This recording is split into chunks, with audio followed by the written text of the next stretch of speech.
So yun mga kamasters, may kunti lang po tayong itatanong sa kanya kung ano ba yung naging karasan niya noong nakaraang pageant, kung ano ba yung kaya nang i-share sa mga kamasters natin dyan na kapag umapak ka na sa entablado.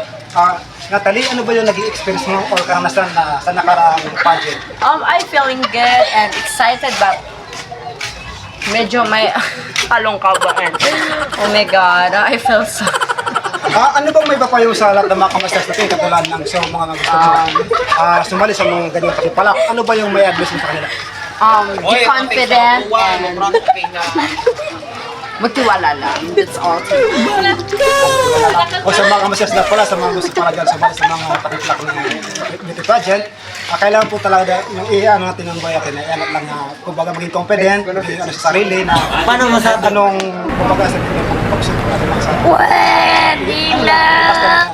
sa anong kumbaga maging ano na tayo sa ginagawa natin maging kumbaga consistent at ibig sabihin Stop it. ang may papayo Get sa some kanila help. ano pa yung kayo sa mga kamasters natin dyan sa maging confident Maging stay beautiful, stay pretty, and diversity, that's all. Ayun mga kamasters na kita nyo nakapagyan nyo Oh my God, I feel nervous together. Bye! Hindi po mga kamasters, maraming sa akin mga sa mga kamasters na dyan. Please follow, likes, comment, and share. Okay na anak. Comment